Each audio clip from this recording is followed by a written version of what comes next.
சகனா பவது சகனௌ புனக்து சக வீர்யங்கரவாவகை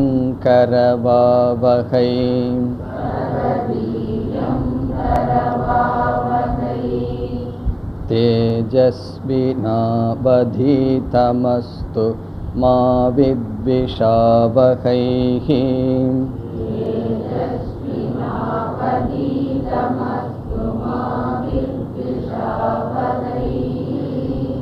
ஓம் சாந்தி சாந்தி சாந்திஹ.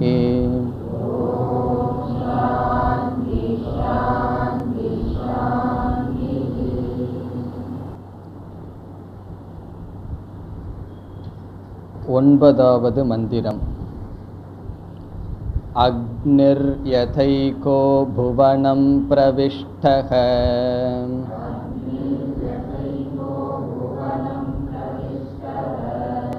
ரூபம் ரூபம் பிரதிரூபோ பபூவ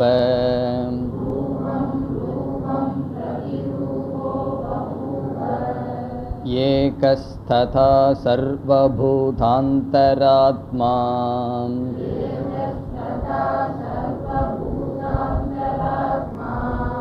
ரூபம் ரூபம் பிரதிரூபோ பஹிஷ்ச.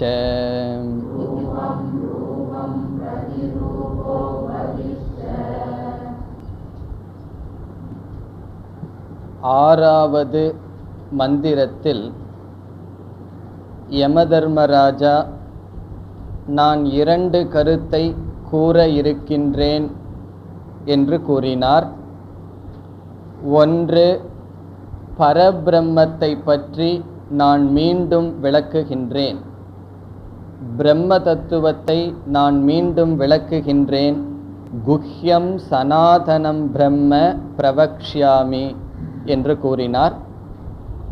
இரண்டாவதாக, அறியாமையில் இருக்கின்ற ஜீவன் இறந்துவிட்டால் அவனுடைய நிலை என்ன என்றும் கூறுகின்றேன். யதாச்ச மரணம் பிராப்ய ஆத்மா பவதி கௌதம என்று கூறினார்.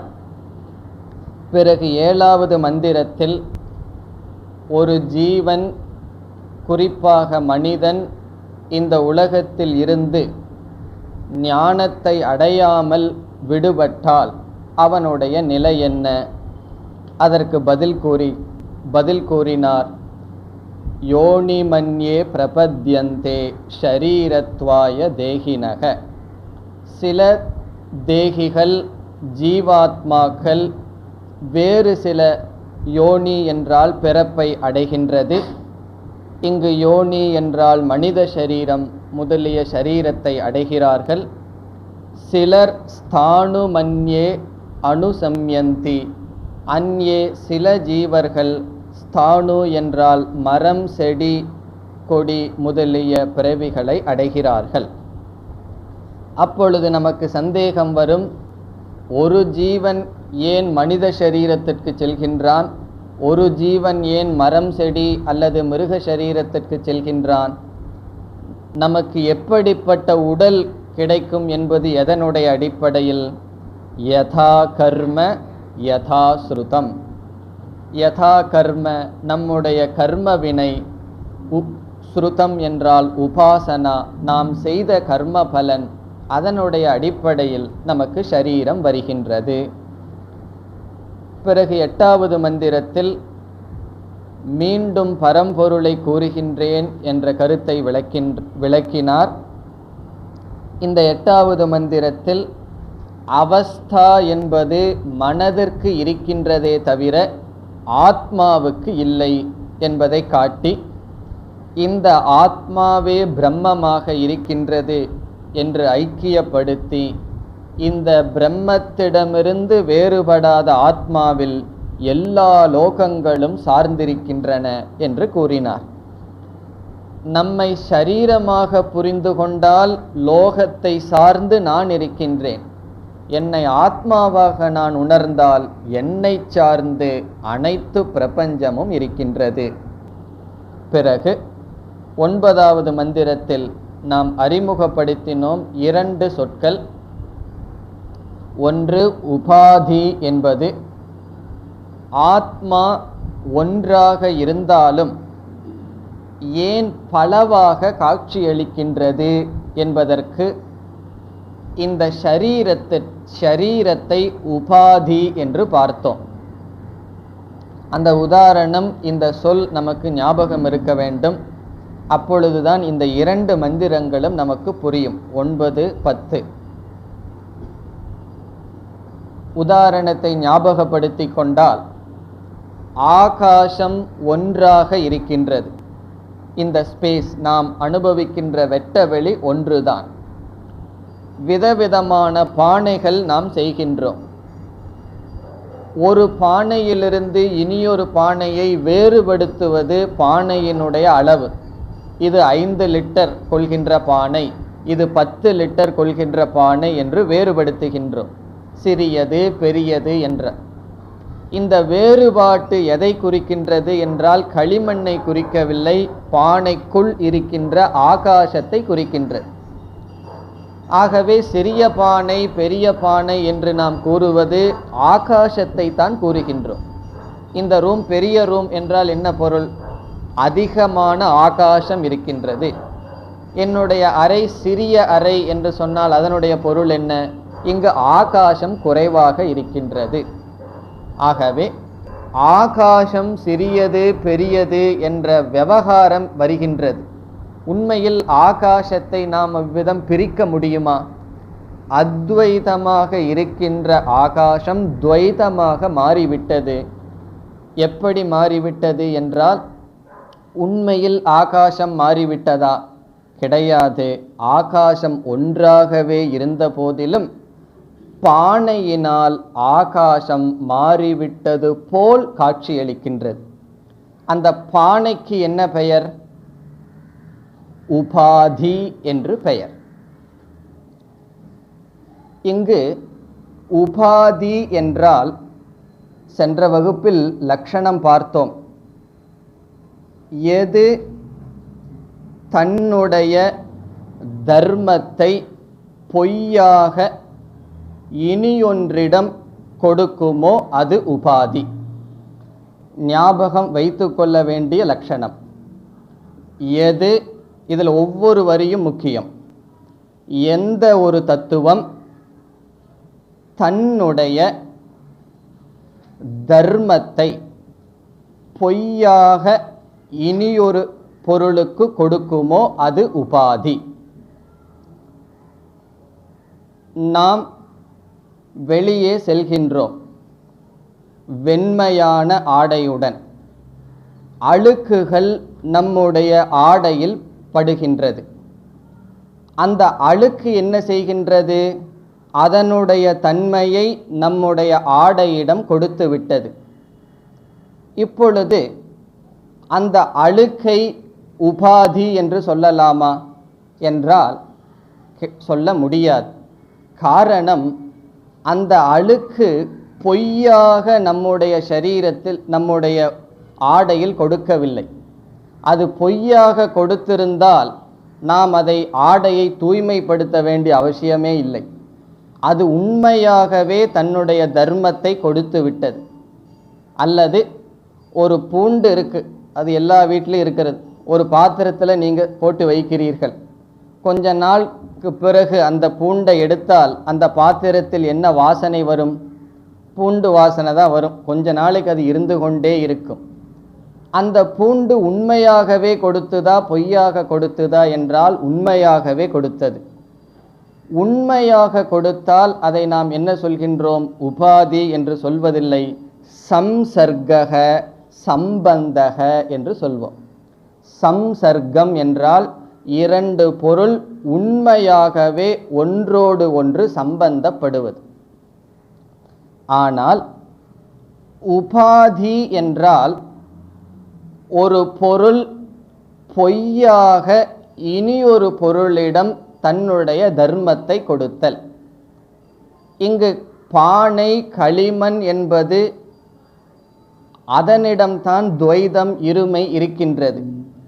ஆனால் ஆகாசத்திடம் பொய்யாக தன்னுடைய தர்மத்தை கொடுக்கின்றது. ஆகவே பானைக்கு உபாதி என்று பெயர். வேறொரு உதாரணத்துக்கு செல்லலாம். ஸ்படிகம் இருக்கின்றது. ஸ்படிகம் நமக்கு தெரியும், மிக மிக வெண்மையாக இருக்கின்ற ஒரு கண்ணாடி ஸ்படிகம். அதற்கு அருகில் சிவப்பு மலரை நாம் வைக்கின்றோம். இந்த சிவப்பு மலர் ஸ்படிகத்தில் படுகின்றது. அப்பொழுது ஸ்படிகம் முழுவதும் சிவப்பாக காட்சியளிக்கின்றது. இதில் அந்த மலருக்கு உபாதி என்று பெயர். காரணம் என்ன? தன்னுடைய சிவப்பு தர்மத்தை பொய்யாக அந்த ஸ்படிகத்திடம் கொடுத்துள்ளது. அந்த ஸ்படிகத்துக்கு ரெட் பெயிண்ட் அடித்து வச்சுட்டோம்னு வச்சுக்கோ, அது உபாதி அல்ல, பொய்யாக அந்த ஸ்படிகத்திற்கு கொடுத்துள்ளது. இந்த ஸ்படிகத்துக்கு ஒரு பெயர் உண்டு. பொய்யாக ஒரு தர்மத்தை வாங்குவதற்கு உபஹிதம் என்று பெயர்.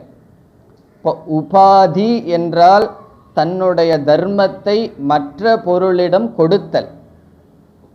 உபஹிதம் என்றால் பொய்யாக மற்ற தர்மத்தை வாங்கிக் கொள்ளுதல்.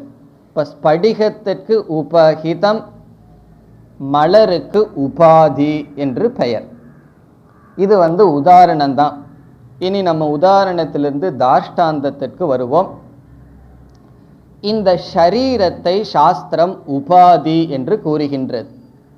இந்த ஷரீரம்னு சொன்னால் ஸ்தூல சரீரம், சூக்ஷ்ம சரீரம், காரண சரீரம். இந்த மூன்று ஷரீரத்தையும் சாஸ்திரம் என்ன சொல்கின்றது? உபாதி என்று சொல்கிறது.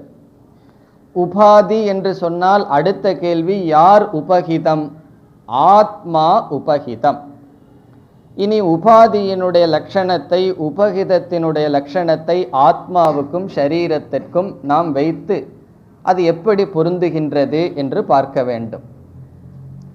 ஷரீரத்தினுடைய தர்மம் அத்வைதம், விதவிதமான ஷரீரம். இப்போ நம்ம எல்லாமே மனிதர்கள் ஐடென்டிஃபை பண்ணினாலும் ஒவ்வொருவரும் ஒவ்வொரு விதமாக இருக்கிறார்கள்.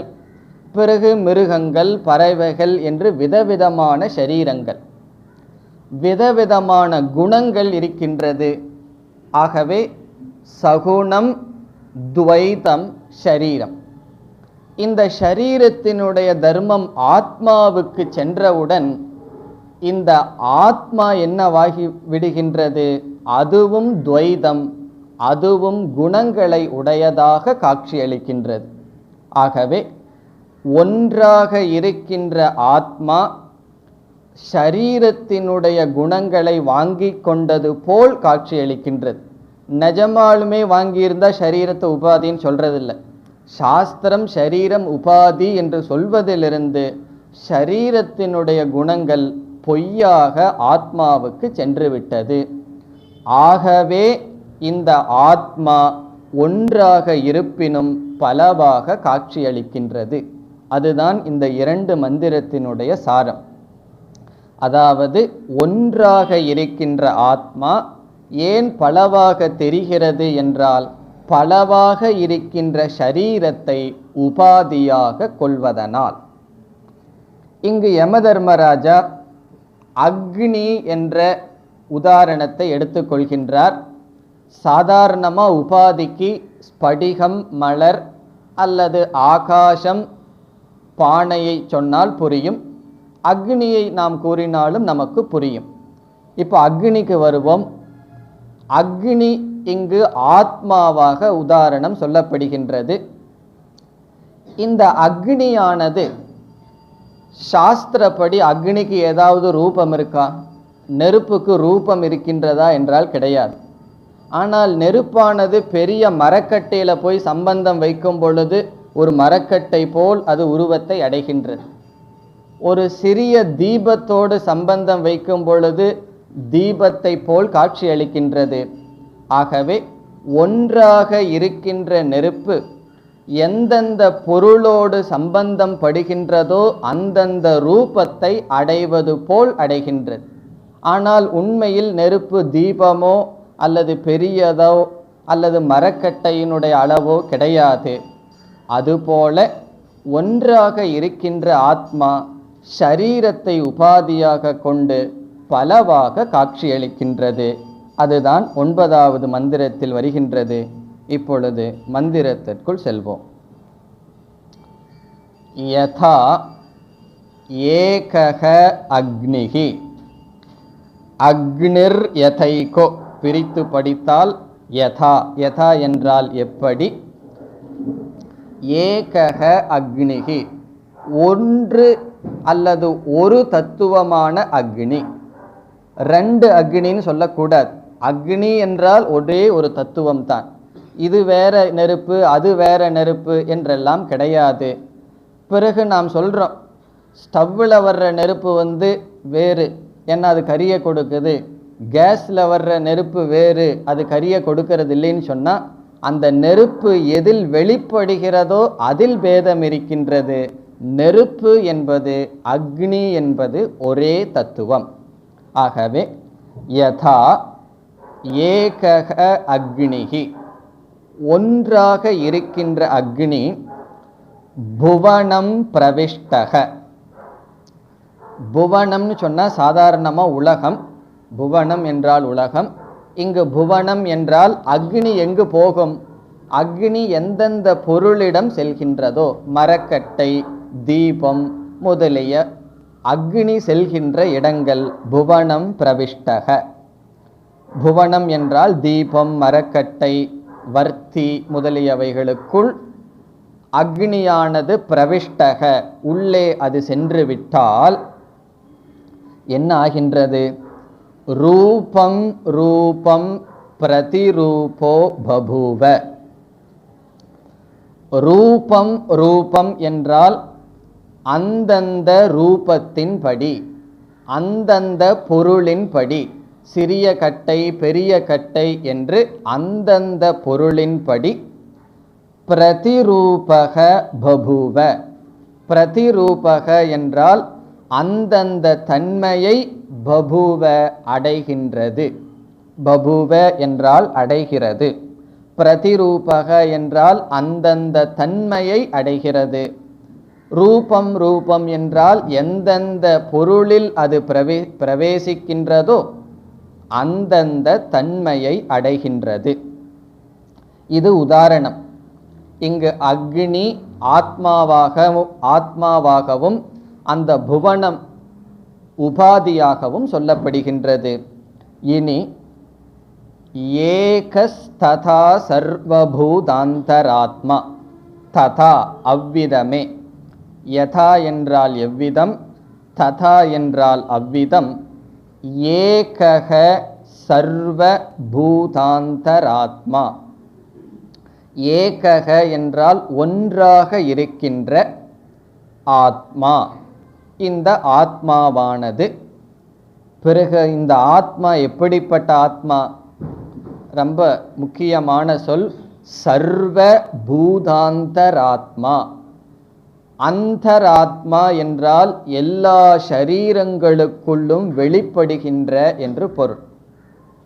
ஷரீரத்துக்கு உள்ள உட்கார்ந்துட்டு இருக்குன்னு பொருள் பண்ணிடக்கூடாது. அந்தக ஆத்மா என்றால் மனதில் வெளிப்படுகின்ற. யாருடைய மனதில்? சர்வபூத எல்லா ஜீவராசிகளுடைய மனதில் வெளிப்படுகின்ற ஏகக ஆத்மா. ஆகவே சர்வபூதம், இங்க பூத என்றால் ஜீவராசிகள், சர்வ என்றால் எல்லா, எல்லா ஜீவராசிகளுக்குள் அந்தக என்றால் மனதில் வெளிப்படுகின்ற அறியப்படுகின்ற ஆத்மா. இங்க சர்வன்னு சொன்ன உடனே பல ஜீவராசிகளுக்குள்ள பல ஆத்மா இருக்கின்றதுன்னு சொன்னா உபனிஷத் என்ன சொல்கின்றது? ஏகக ஒன்றாக இருக்கின்ற. சாங்கிய மதம் என்று ஒரு மதம் இருக்கின்றது. அவர்களை பொறுத்த வரைக்கும் எவ்வளவு சரீரம் இருக்கோ அவ்வளவு ஆத்மா. எல்லா உடல்லையும் ஆத்மா இருக்கு, ஆனா ஒவ்வொரு சரீரத்துக்கும் ஒவ்வொரு ஆத்மா. அது கிடையாது. ஏகக சர்வபூதாந்தராத்மா. இந்த ஆத்மா என்ன செய்ததாம்? ரூபம் ரூபம். ரூபம் ரூபம் என்றால் பிரதி ஷரீரம், அந்தந்த ஷரீரத்தை எடுத்து, அங்க புவனம், அக்னிக்கு புவனம்னு சொன்னது போல இங்க ஆத்மாவுக்கு ரூபம், ரூபம் என்றால் ஷரீரம், ஸ்தூல சூக்ஷ்ம ஷரீரம். ரூபம் ரூபம் பிரதி ஷரீரம், ஒவ்வொரு ஷரீரத்தில் பிரதிரூபக, இங்க பிரவிஷ்டகங்கிறத சேர்த்திக்கணும், ஒவ்வொரு ஷரீரத்தில் நுழைந்து, பிரதிரூபக என்றால் அந்தந்த ஷரீரத்தினுடைய ஆகாரத்தை பபுவ அடைகின்றது. இங்கு தத் தத் ஷரீர சமான ஆகாரக என்று பொருள். அந்தந்த ஷரீரத்தினுடைய ஆகாரத்தை, ரூபத்தை அடைகின்றது. பிரதிரூபக அந்தந்த ரூபத்தை அடைகின்றது. அதோட ஒரு சென்டென்ஸ் முடியுது, ஃபுல் ஸ்டாப். பிறகு தனியாக இனி ஒரு வார்த்தை இருக்கு, பகிஷ்ச என்பது வேறு கருத்து.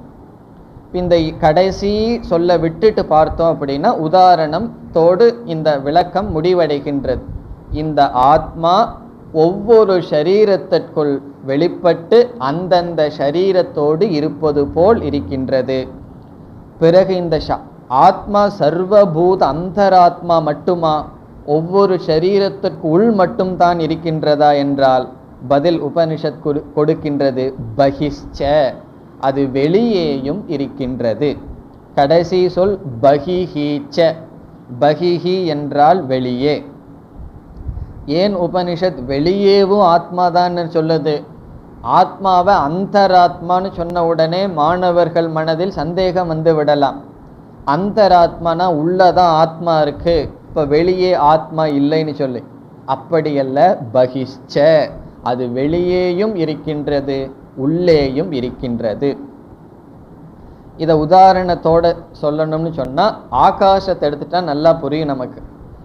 ஆகாசமானது பானைக்குள் இருந்து கொண்டு அந்தந்த பானையின் ரூபத்தை அடைகிறது. பகிஷ்ச, ஆகாசம் வெளியேயும் இருக்கின்றது. ஆகாசம் வெளியேயும் இருக்கின்றது, அந்தந்த பானையினுடைய ரூபத்தை அடைந்து அந்தந்த பானையின் ரூபமாகவும் இருக்கின்றது. இந்த அக்னியினுடைய தத்துவத்தில் உண்மையிலேயே அக்னி எல்லா இடத்துலையும் இருக்கு. அக்னிங்கிற தத்துவம் வெளியேயும் இருக்கின்றது, கட்டைக்குள்ளும் இருக்கு. அது நம்ம அவ்வளவு தெளிவா புரியாது. ஆகவே ஆகாசத்தை எடுத்துட்டோம்னா ஆகாசம் வெளியேயும் இருக்கின்றது, பானைக்குள்ளும் இருக்கின்றது. இனி இதே கருத்து வேறு உதாரணத்துடன் இங்கு யமதர்மராஜா கூறுகின்றார். 10வது மந்திரம். வாயுர் யதைகோ புவனம் பிரவிஷ்டஹ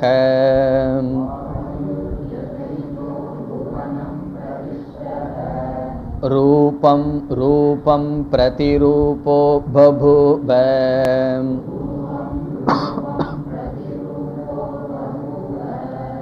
ஏகஸ்ததா சர்வபூதாந்தராத்மா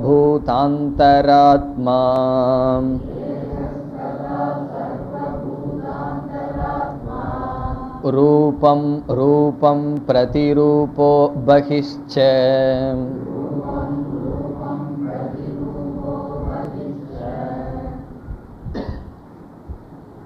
சென்ற மந்திரத்திற்கும் இந்த மந்திரத்திற்கும் ஒரே ஒரு சொல்லுதான் வேறுபாடு. அது என்ன சொல்? அக்னிஹி வாயுகு, ஒரே ஒரு சொல்லுதான். அதாவது இங்கு வாயுவை உதாரணமாக எடுத்துட்டு யமதர்மராஜா சொல்றார். அது ஆத்மாவை சொன்னா புரிஞ்சிடும், இந்த உதாரணம் தான் கொஞ்சம் புரியாது. வாயு எப்படி என்றால், வாயு ஒரே ஒரு வாயு தான். அதே வாயு நம்ம மூக்குக்குள்ள போயிட்டு வந்துட்டா நம்ம என்ன சொல்றோம் தெரியுமோ? பிராணன் அப்படின்னு சொல்றோம். இந்த வாயு ஒரே காத்து உள்ள போயிட்டு வந்தா பிராணன்னு பேர் வருது. அதே வாயுவை சமஷ்டியா பார்த்தா அந்த ஒரு வாயுக்கு ஹிரண்ய கர்ப்பன்னு ஒரு பெயர். சாஸ்திரத்துல வாயு, சமஷ்டி வாயுக்கு ஹிரண்ய கர்ப்பன். இப்ப நம்ம மூச்சு விட்டுட்டு இருக்கோம். இப்ப இறைவன் மூச்சு விடணும்னு வச்சுக்குவோம். அவர் எப்படி மூச்சு விடுறாராம்? இந்த வாயு தான் அவருடைய மூச்சாம். ஆகவே அவருடைய சுவாசம் என்பது இந்த வாயு தான். கொஞ்சம் பகவான் வேகமா மூச்சு விடும்போது தான் புயல் வருது. ஆகவே பகவானுடைய இந்த வாயுனுடைய மூமெண்ட் தான் பகவானுடைய பிரீத்திங். நம்மளுடைய மூக்குக்குள்ள காத்து போச்சுன்னா பிராணன்னு பெயர். அதே போல ஒரு வாயு விதவிதமான இடத்தில் விதவிதமான பெயரை பெறுவது போல் ஒரு ஆத்மா விதவிதமான ஷரீரத்தில் விதவிதமாக தோன்றுகிறது. ஆகவே வாயுர் யதைகோ புவனம் பிரவிஷ்டக, யதா வாயுகு புவனம் பிரவிஷ்டக. இந்த மந்திரத்துக்கு அர்த்தம் சொல்லக்கூடாது, சொன்னால் உங்களை அவமானப்படுத்துகிற மாதிரி. ஏன்னா போன மந்திரத்துக்கு எல்லாம் பார்த்தாச்சு. அதே தான், வாயுகு யதா எப்படி, புவனம் பிரவிஷ்டக ஷரீரம் ஹிரண்ய கர்ப்ப ஷரீரம்னு போய் ரூபம் ரூபம் பிரதிரூபோ பபூவ, அந்தந்த ரூபத்திற்கு தகுந்தாற்போல் ரூபம் எடுக்கின்றதோ, ஏகஸ்ததா சர்வபூதாந்தராத்மா, அதே போல் சர்வபூதாந்தராத்மா ரூபம் ரூபம் பிரதிரூபோ பகிஷ்ச, அந்தந்த ஷரீரத்திற்கு ஏற்றால் போல் இருக்கின்றது, வெளியேயும் இருக்கின்றது. 11வது மந்திரம். சூர்யோ யதா சர்வலோகஸ்ய சக்ஷுஹோ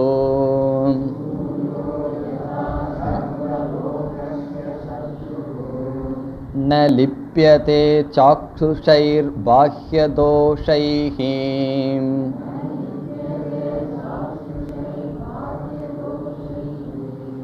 ஏகஸ்ததா சர்வபூதாந்தராத்மா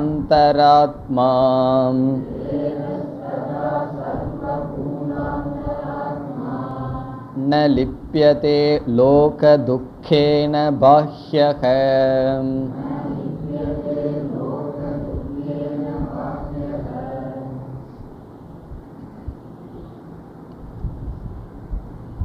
ஆத்ம தத்துவமேதான் இங்கும் விளக்கப்படுகின்றது. இந்த மந்திரத்தின் சாரம், தர்ம அதர்மங்களுக்கு ஆத்மா அப்பாற்பட்டது. இந்த சொல்ல சொன்னோன்னே உங்களுக்கு எது ஞாபகத்துக்கு வரணும்? நச்சிகேதன் கேட்ட 2வது கேள்வி ஞாபகத்துக்கு வரணும். 2வது முறை கேட்ட 3வது வரம், அந்யத்ர தர்மாத் அந்யத்ர அதர்மாத், தர்மத்திற்கும் அதர்மத்திற்கும் அப்பாற்பட்ட தத்துவம் என்ன என்று கேட்டான்.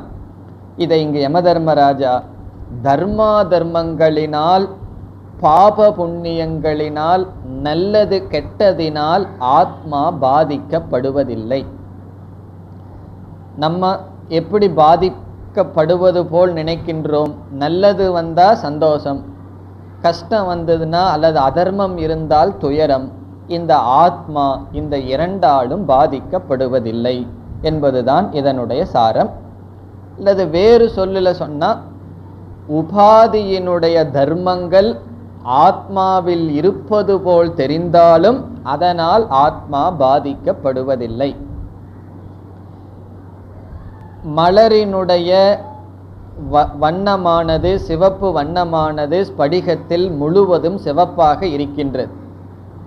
அந்த சிவப்பாக அது இருக்கும் பொழுது ஸ்படிகத்தில் ஏதாவது சிவப்பு கலர் வந்து விட்டதா என்றால் கிடையாது, அது வர கிடையாது. ஆகவே அது சிவப்பாக இல்லை என்பதை மலரை எடுத்ததுக்கு அப்புறம்தான் நான் நம்புவேன்னு சொல்ல வேண்டியதில்லை. மலர் எடுக்கும் பொழுதே அது வர்ணமற்றது என்று புரிந்து கொள்ளலாம். அதன்படி உபாதியினுடைய தர்மங்கள் ஆத்மாவை பாதிப்பதில்லை.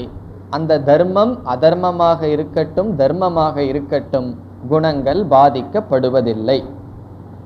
இதை மீண்டும் ஒரு உதாரணத்தின் மூலமாக யமதர்மராஜா சொல்றார். அவர் கொடுக்கிற உதாரணம் எல்லாமே புதிதாக இருக்கின்றது, சாதாரண உதாரணம் அல்ல. இங்கே என்ன உதாரணம் என்றால், சூரியன் இருக்கின்றான். சூரியன் இருப்பதனால் நம்முடைய கண்கள் பொருளை பார்க்க முடிகின்றது. ஆகவே சூரியன் எல்லா லோகங்களினுடைய சக்ஷுகு, கண் என்று சொல்லப்படுகின்றது. சூரியனே கண் என்று சொல்லப்படுகிறது. காரணம், சூரியன் இருப்பதனால் கண்ணானது வேலை செய்கின்றது. இப்ப கண் ஒரு பொருளை பார்க்க வேண்டுமென்றால் எது தேவை? சூரியன் தேவை. பிறகு அந்த சூரியன் அந்த பொருளையும் வியாபிக்க வேண்டும். இப்போ சூரியன் 2 வேலை செய்கின்றது. கண்ணுக்கும் பார்க்கும் சக்தியை கொடுக்கின்றது, அல்லது பொருளையும் வியாபிக்கின்றது. இந்த சூரியன் நல்ல பொருள்களை வியாபிக்கின்றது, அதே சமயத்தில் அசுத்தமான பொருள்களையும் சூரியன் வியாபிக்கின்றது. கங்கையிலும் சூரியன் வியாபிக்கின்றது, நம்ம ஊரில் இருக்கே கூவம் நதிக்கரையிலையும் சூரியனானது வியாபிக்கின்றது. இந்த இரண்டிலும் சூரியன் பட்டாலும் சூரியனுக்கு ஏதாவது தோஷம் வந்து விடுமா என்றால் கிடையாது. இதை பார்க்கின்ற கண்ணுக்கும் சூரியன் அனுகிரகம் செய்கின்றது. இந்த கண்ணிலையும் 2 விசேஷம் இருக்கு. கண்ணாடி போடாத கண்ணு, கண்ணாடி போட்ட கண். இந்த கண் தூய்மையாக சுத்தமாக இருந்தால் சூரியனுக்கு அதனால ஒரு நல்லதோ, நம்ம கண்ணில் ஒரு குறை இருந்ததுன்னு வச்சுக்கோ, இது நான் சொல்றதாக நினைக்காதீங்க, யமதர்மராஜா சொல்ற, நம்ம கண்ணில் ஒரு குறை இருந்தால் அந்த கண்ணில் இருக்கிற குறை சூரியனுக்கு பாதிப்பு வராது. இந்த கேட்ராக்ட் முதலிய ஏதாவது குறை இருந்து சரியா நம்ம பார்க்கல, அல்லது எல்லாம் 2ஆ பார்க்குறோம், இந்த மாதிரி ஏதாவது பண்ணணும்னாலும் சூரியனுக்கு பாதிப்பு வராது, சூரியனுக்கு பாதிப்பு கிடையாது. அதே போல இந்த அந்தராத்மா என்ன செய்கின்றது? இந்த அந்தராத்மா வெளி விஷயங்களிலும் வியாபித்து உள்ளது, எல்லா இடத்திலும் இருக்கு. அது பகிஹீஸ்சன்னு சொல்லிட்டார், வெளி விஷயங்களிலும் இருக்கின்றது. அந்தகன்னு சொன்னா என்ன பார்த்தோம்? நம்முடைய புத்திக்குள் இருந்து எண்ணங்களை பிரகாசப்படுத்தி கொண்டு இருக்கின்றது. நம் இந்திரியங்கள் வழியா நல்ல பதார்த்தத்தை பார்த்தா நம்ம மனசுல என்ன எண்ணங்கள் வரும்? நல்ல எண்ணங்கள் வரும். தவறான பதார்த்தங்களை தவறான கோணத்தில் பார்த்தால் மனதில் தவறான எண்ணங்கள் வரும். இந்த வெளியே இருக்கின்ற தோஷத்திற்கு பாஹ்ய தோஷம், வெளியே இருக்கின்ற குறைகள். நம்ம அந்த கரணத்தில் மனதில் சில குறைகள் இருக்கின்றது, அவைகள் ஆந்தர தோஷம் என்று சொல்லப்படுகின்றது. நம்மளுடைய மனதில் இருக்கின்ற அழுக்கு அது வெளியே தெரியாது. என்ன பகவான் அப்படி படைச்சிருக்கார், என்ன எண்ணங்கள் நமக்கு ஓடிட்டு இருக்குன்னு வெளியே தெரியாது, ஆனாலும் அதுவும் தோஷம்.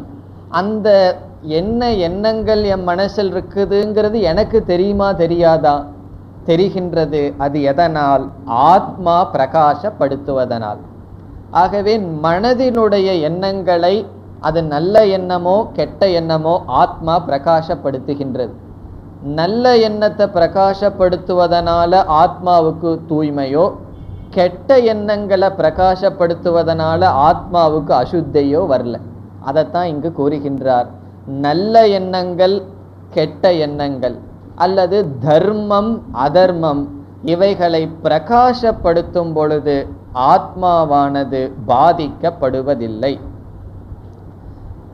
ஆனா நம்முடைய வாழ்க்கையில பார்த்தோம் அப்படின்னா, உண்மையிலேயே நாம அதர்மம் செய்யாம நம்மை சுற்றி ஒரு அதர்மம் இருந்ததுன்னு வச்சுக்குவோம், அதை பார்த்து நாம பாதிக்கப்படுகின்றோம். அதனாலதான் சில பெற்றோர்கள் சொல்லுவார்கள், என் கண்ணு முன்னாடி இந்த மாதிரி செய்யாத, நீ இந்த மாதிரி எங்கேயோ செய்து கொள், எப்படியோ இருந்து கொள், என் கண் முன் செய்யாதே என்று தன்னுடைய கண்ணு முன்னாடி ஏதாவது ஒரு அதர்மம் இருந்ததுன்னா சில பேர்த்தினால பார்த்துட்டு சகிச்சிட்டு இருக்க முடியாது.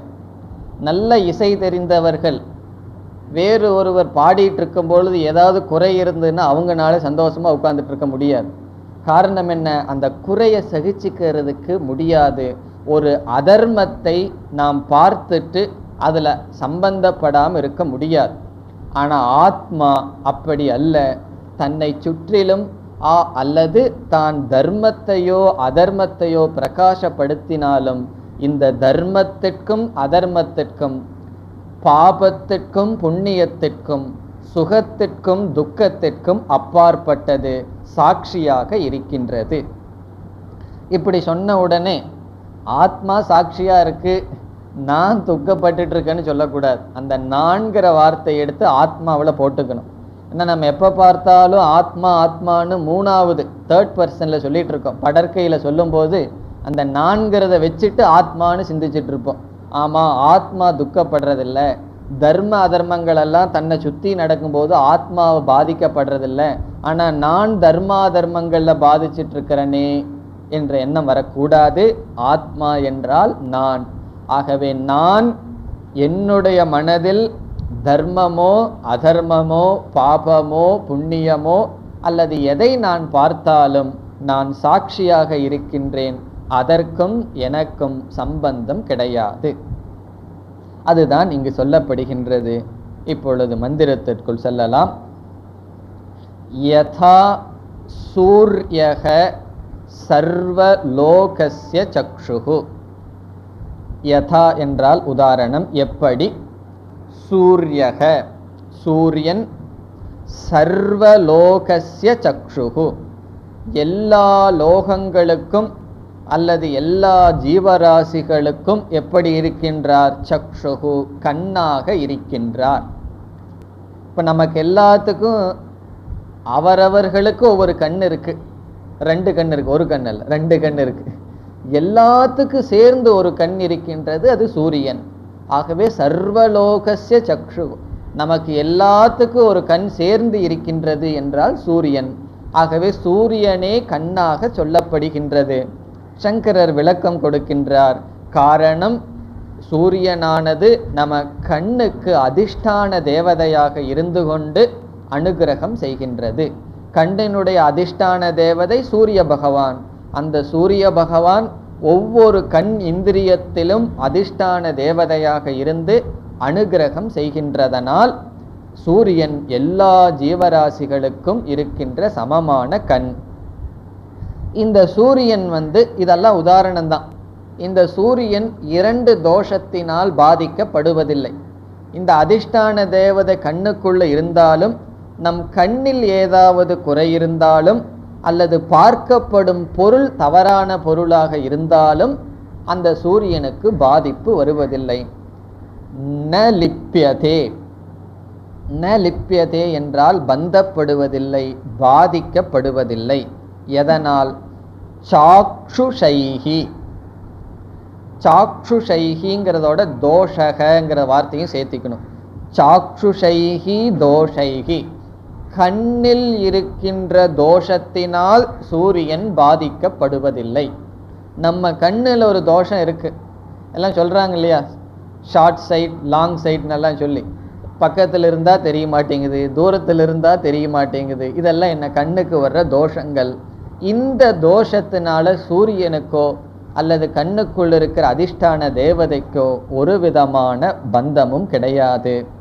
ஆகவே சாக்ஷுஷைகி ஆந்தர தோஷைகி, நம்ம கண்ணுக்குள்ள இருக்கிற தோஷத்தினால சூரியனுக்கு ஒரு கஷ்டமும் கிடையாது, பாதிப்பும் இல்லை. அதே போல பாஹ்ய தோஷைகி, வெளியே உள்ள பதார்த்தங்களினால் மோசமான தோஷமான பதார்த்தம், தவறான அதர்மமான அல்லது தோஷத்தை உடைய பொருள்களை சூரியன் பிரகாசப்படுத்தினாலும், தோஷத்தை உடைய கண்ணை சூரியன் பிரகாசப்படுத்தினாலும் சூரியனுக்கு ஒரு கேடும் வராது. இது உதாரணம். ததா அவ்விதமே ஏகக சர்வபூதாந்தராத்மா, இதுவும் நம்ம பார்த்த சொல்தான். ஒன்றாக இருக்கின்ற சர்வபூத அந்தராத்மா, எல்லா ஜீவராசிகளினுடைய மனதில் வெளிப்படுகின்ற ஆத்மா. இந்த இடத்துல நம்ம எதை புரிந்து கொள்ள வேண்டும்? எல்லா ஜீவராசிகளுக்குள் மனதிற்கு சாட்சியாக மனதில் ஓடுகின்ற எண்ணங்களை பிரகாசப்படுத்துகின்ற ஆத்மா. அந்த எண்ணங்கள் தர்மமான எண்ணங்களாக இருக்கலாம், அதர்மமான எண்ணங்களாக இருக்கலாம். அதனால் ஆத்மா பாதிக்கப்படுவதில்லை. அந்த தர்மத்தினுடைய விளைவு சுகம், அதர்மத்தினுடைய விளைவு துக்கம். ஆகவே அந்த துக்கத்தை இங்கு கூறுகின்றார். ந லிப்யதே லோக துக்கேன. லோகம் என்றால் மனிதர்கள், ஜீவராசிகள். அவர்களுடைய துக்கத்தினால் ந லிப்யதே, ஆத்மா பந்தப்படுவதில்லை. இப்போ நம்முடைய மனதில் வர்ற துக்கம் வேறு, நாம் வேறுன்னு இங்கே யமதர்மராஜா பிரிச்சுட்டார். அந்த அளவுக்கு நமக்கு பிரிக்க தெரியணும். என்னுடைய மனசு துக்கப்பட்டு இருக்கு, நான் துக்கப்படவில்லை. மனதில் சுகதுக்கங்கள், மனதில் விதவிதமான எண்ணங்கள், எனக்கு அதோடு சம்பந்தம் இல்லை. இப்ப லோக துக்கேன ந லிப்யதே, லோக உலகத்தில் உள்ள துயரத்தினால் ஆத்மா துயரப்படுவதில்லை, பாதிக்கப்படுவதில்லை. அதற்கு காரணம் என்னவென்றால் கடைசி சொல்லல சொல்றார், பாஹ்யக. பாஹ்யக என்றால் இவைகளை ஆத்மா கடந்து இருக்கின்றது. பாஹ்யக என்ற சொல்லிலிருந்து இந்த மனசுக்கும் ஆத்மாவுக்கும் சம்பந்தமே இல்லைன்னு பொருள். எல்லா துயரமும் சம்பந்தத்திலிருந்து தான் ஆரம்பிக்குது. ஒரு துயரம் எனக்கு ஒரு பொருளிலிருந்து வருகின்றதுன்னு சொன்னா ஏதோ ஒரு விதத்தில் அந்த பொருள் எனக்கு சம்பந்தப்பட்டிருக்கணும். இதுவரைக்கும் நம்மால பார்க்காத, கேட்காத, சிந்திக்காத பொருளை நம்ம சொல்லி அதிலிருந்து எனக்கு துக்கம்னு சொல்ல முடியுமா? இதுவரைக்கும் ஒரு முறையும் பார்க்காத மனிதனை பார்த்து இவர்னால் எனக்கு துக்கம் வரும்னு சொல்ல முடியாது. பக்கத்து வீட்டுக்கு வந்து ஒரு 4 நாள் அவரோடு பேசினதுக்கு அப்புறம் சொல்லலாம், இவரனால் எனக்கு துக்கம் வருது, சுகம் வருதுன்னு ஏதாவது சொல்லலாம். ஆகவே சுகதுக்கமே சம்பந்தத்தினால் பாஹ்யக என்பதிலிருந்து உண்மையாகவே மனதிற்கும் ஆத்மாவுக்கும் சம்பந்தம் கிடையாது. ஆகவே மனம் வேறு, துயரம் மனதை சார்ந்தது.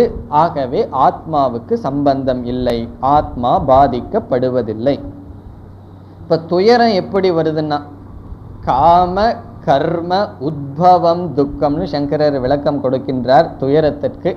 இந்த துயரம் எப்படி வருதுன்னா காமம், ஆசை.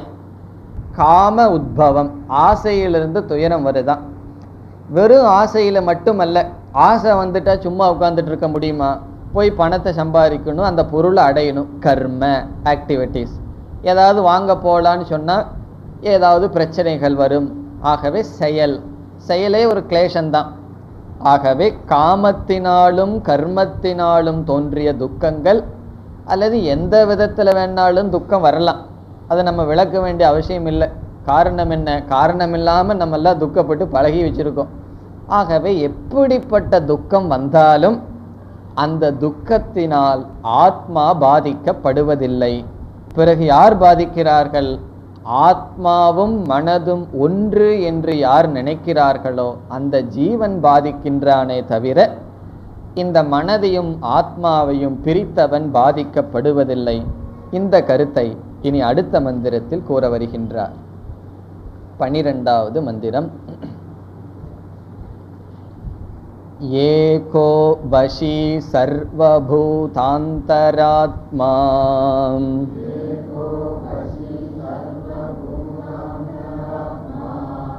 ஏகம் ரூபம் பகுதா யக் கரோதி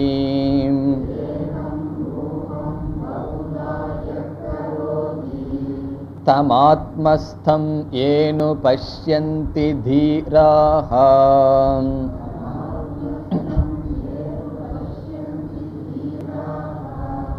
தேஷாம் சுகம் சாஸ்வதம் நேதரேஷாம்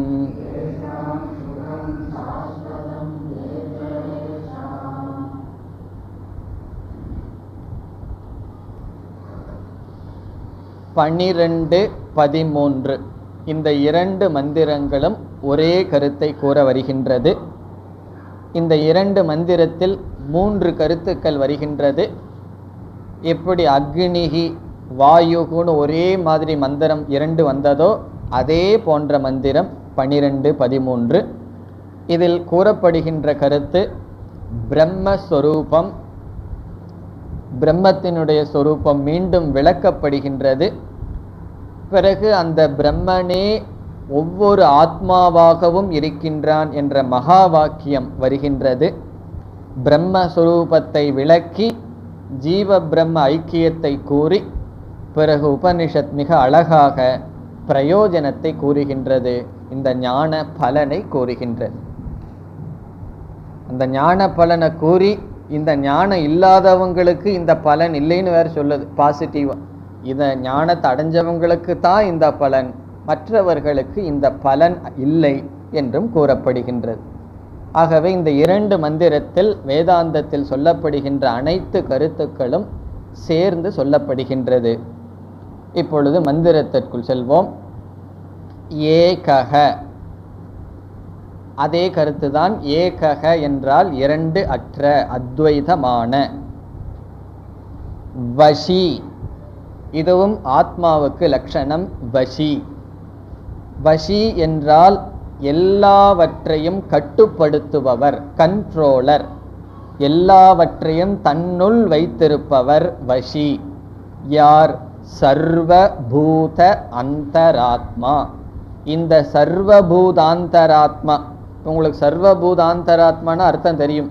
எல்லா ஷரீரத்தினுடைய மனதில் வெளிப்படுகின்ற ஆத்மா. இந்த ஆத்மா ஒன்று, ஏகக, வஷி. வஷி என்றால் எல்லாவற்றையும் தன்னுடன் தன்னுடைய கட்டுக்குள் வைத்திருக்கின்றது. இந்த 3 சொல்லிலிருந்து இந்த ஆத்மாவானது துயரத்தினால் பாதிக்கப்படுவதில்லைன்னு முன்ன பார்த்தோம். எப்பொழுது துயரம் வரும்? துயரத்திற்கு என்ன காரணம்? பல காரணம் சொல்லலாம். இப்போ நம்ம 3 காரணத்தை பார்ப்போம். அந்த 3 காரணமும் ஆத்மாவிடம் இல்லாத காரணத்தினால் ஆத்மாவுக்கு துயரம் இல்லை. இப்போ துயரத்திற்கு எவ்வளவு காரணம் வேணாலும் சொல்லலாம். இந்த இடத்துல 3 காரணம் பார்க்கலாம். முதல் காரணம் பரதந்திரம் துக்கம், ஸ்வதந்திரம் சுகம். பரதந்திரம் என்றால் நாம் சார்ந்து இருப்பது துக்கம் என்று சாஸ்திரத்தில் லட்சணம் சொல்லப்படுகின்றது. சுதந்திரமாக இருப்பது சுகம். அதனால தானே கஷ்டப்பட்டு இந்த நாட்டுக்கு சுதந்திரம் வாங்கி வச்சிருக்கோம். ஆகவே சுதந்திரம் என்றால் ஃப்ரீடம். எது சுதந்திரமாக இருக்கின்றதோ அந்த இடத்தில் துயரம் கிடையாது. எங்கு பரதந்திரம், மற்றதை சார்ந்து இருப்போமோ அப்பொழுது துயரம். அதனால தான் இளமையான காலத்தில் எல்லாத்துக்கும் ஒரு விதமான கஷ்டம் இல்லை. பண விஷயத்திலையோ எந்த விஷயத்திலையோ கஷ்டம் இல்லை. காரணம் என்ன? சுதந்திரம், இண்டிபெண்டன்ஸாக பணம் வந்துட்டு இருக்கு. அல்லது எங்கே வேணாலும் சுதந்திரமாக நடக்கலாம், என்ன வேணாலும் சாப்பிடலாம், எல்லாத்துலேயும் சுதந்திரம் இருக்கு.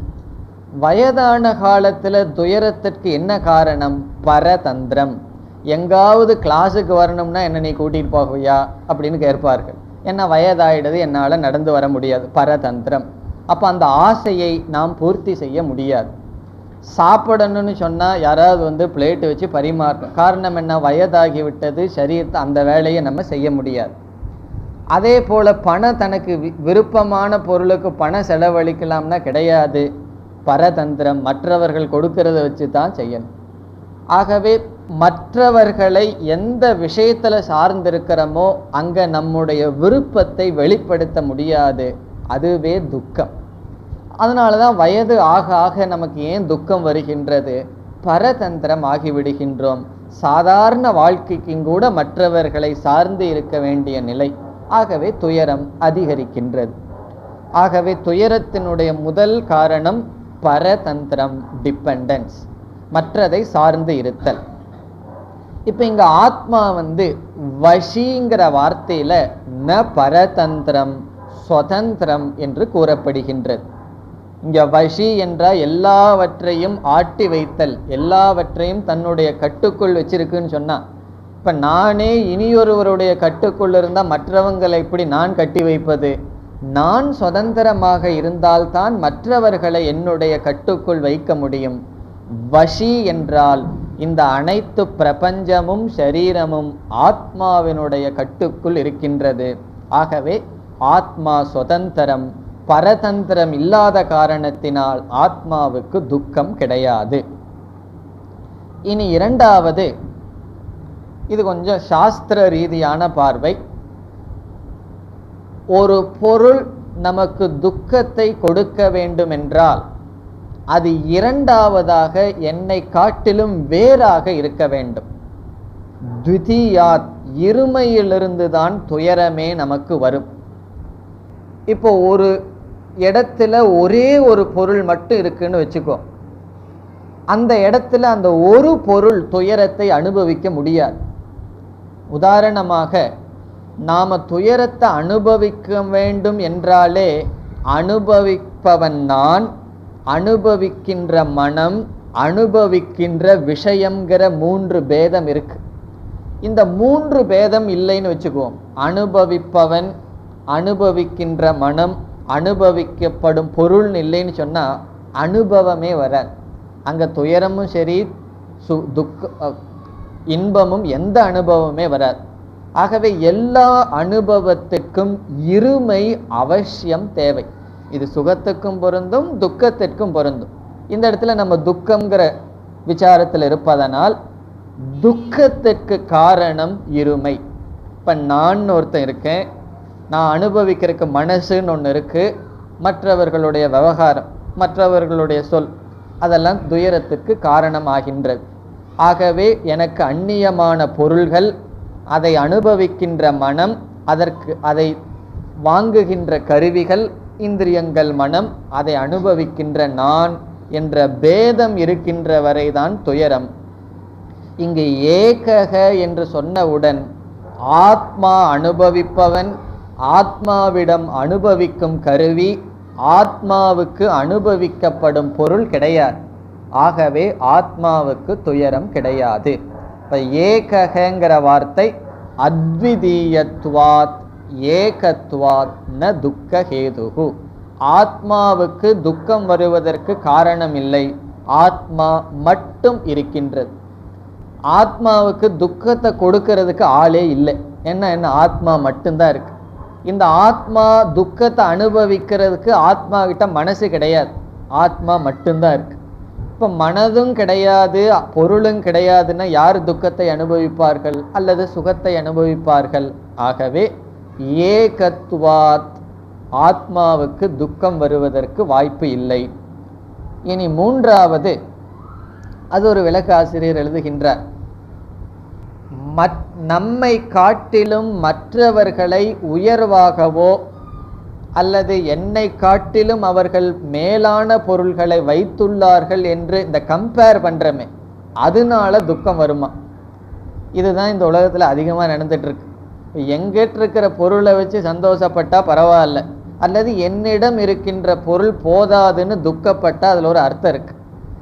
என்னை விட பக்கத்துல நல்ல பொருள் இருக்கே, அண்ணனுக்கோ அக்காவுக்கோ அல்லது பக்கத்து வீட்டிலேயே பெரிய பொருள் வந்தாச்சேன்னு சொன்னா அது மனதை பொறுக்க மாட்டேங்குது. ஆகவே உத்கிருஷ்டத்துவ திருஷ்டிகி, என்னை காட்டிலும் மற்றவர்கள், மற்ற பொருள் மேலானதுங்கிற பார்வையினால் துயரம் வருகின்றது. இதை உத்கிருஷ்டத்துவம் என்று சொல்லப்படுகிறது. உத்கிருஷ்டத்துவம் என்றால் மேலானது. ஸ்வ அபேக்ஷையா, என்னை நான் ஒப்பிட்டு என்னை காட்டிலும் மற்றவர்களிடம் ஏதோன்னு அதிகமாக இருக்கு. ஒன்றா புத்தி அதிகமாக இருக்கு, அல்லது சக்தி அதிகமாக இருக்கு, அல்லது பணம் அதிகமாக இருக்கு, என்னிடம் இல்லாத நல்லது ஒன்று அவர்களிடம் இருக்கின்றதுன்னு சொல்லி, அல்லது ஜாதி, இந்த மாதிரி துயரமோ அல்லது சுகமோ இந்த வேறுபாட்டினால் வருகின்றது. இங்கு சர்வபூதாந்தராத்மா எல்லா சரீரத்திற்குள்ளும் சமமாக இருப்பதனால் இந்த உத்கிருஷ்டத்துவம் முதலிய பேதங்கள் ஆத்மாவில் கிடையாது. நம்ம மனசில் இருக்கிற ஆத்மாவும் ஒண்ணுதான், எலியினுடைய மனசில் இருக்கிற ஆத்மாவும் ஒண்ணுதான், கழுதையில் இருக்கிற ஆத்மாவும் ஒண்ணுதான். ஆகவே இந்த ஆத்மாவுக்கு நான் கழுதையினுடைய உடலையும் புத்தியும் பிரகாசப்படுத்துறேன், நான் மனிதனுடைய புத்தியை பிரகாசப்படுத்துறேன்னு சொல்லி பேதம் ஆத்மா நினைத்து துயரப்படாது. காரணம் என்ன? இந்த ஆத்மாவுக்கு தெரியும் இந்த கழுதையும் அந்த கழுதையும் ஒன்றுதான், ஒரு விதமான வேறுபாடும் கிடையாது, எல்லாமே அனாத்மா, எந்த கழுதையோடும் நான் சம்பந்தப்படவில்லை என்று ஆத்மா தன்னை இனி ஒரு பொருளோடு ஒப்பிடாது. சர்வ பூதாந்தராத்மா. ஆகவே இந்த ஆத்மாவுக்கு துயரம் கிடையாது. இந்த மாதிரி பல கருத்து சொல்லலாம். அத்வைதத்வாத், ஸ்வதந்திரத்வாத், ஏகத்வாத், அதாவது சமத்துவாத், சமமாக இருப்பதனால் ஆத்மாவுக்கு துயரம் வருவதற்கான காரணமே கிடையாது. பிறகு இந்த ஆத்மா என்ன செய்கின்றதாம்? ஏகம் ரூபம் பகுதா யஹ் கரோதி.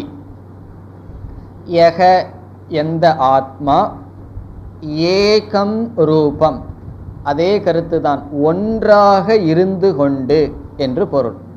இங்கு ஏகம் ரூபம் என்றால் ஒன்றாக இருந்து கொண்டு என்ன செய்கின்றது? பகுதா கரோதி, தன்னையே பலவாக காட்டுகின்றது. பகுதா என்றால் விதவிதமாக, ஒன்றாக இருந்து கொண்டு பகுதா தன்னை விதவிதமாக காட்டுகின்றது, விதவிதமாக தான் இருப்பது போல் காட்சியளிக்கின்றது. அது எப்படி என்றால், நாம் ஒரே ஒரு ஆள் தான் படுத்து தூங்குறோம். கனவு வரும் பொழுது நம்ம என்ன செய்யறோம்? நம்ம ஒரே மனது கனவுக்குள்ள ஒரு லோகத்தை படைக்கிறோம், அதில் நம்மையும் படைக்கிறோம், விதவிதமான பொருளையும் படைக்கிறோம். கனவுக்குள்ள இருக்கிற என்னுடைய உடல் என்னுடைய எண்ணத்தினுடைய ஒரு வெளிப்பாடு. எனக்கு நண்பனாகவோ பகைவனாகவோ ஒருத்தங்க இருக்கான், அவன் யாருன்னா அவனும் என்னுடைய எண்ணத்தினுடைய ஒரு வெளிப்பாடு. இந்த இரண்டும் என்ன செய்கின்றது? விவகாரம் செய்கின்றது. ஆகவே பகுதா என்றால் ஒரே ஒரு ஆத்மா, அனுபவிப்பவன் அனுபவிக்கப்படும் பொருள் கருவிகள் என்ற பேதங்களை உற்பத்தி செய்து இந்த உலகத்தை படைக்கின்றது. இருக்கிறது யாருன்னா ஒரே ஒரு ஆத்மா. இதெல்லாம் பிரம்மத்தினுடைய அல்லது ஆத்மாவினுடைய லட்சணம்.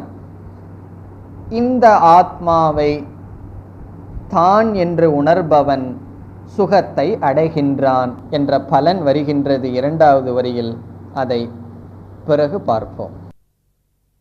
ஓம் பூர்ணமத பூர்ணமிதம் பூர்ணாத் பூர்ணமுதச்யதே பூர்ணஸ்ய பூர்ணமாதாய பூர்ணமேவாவசிஷ்யதே. ஓம் சாந்தி சாந்தி சாந்தி.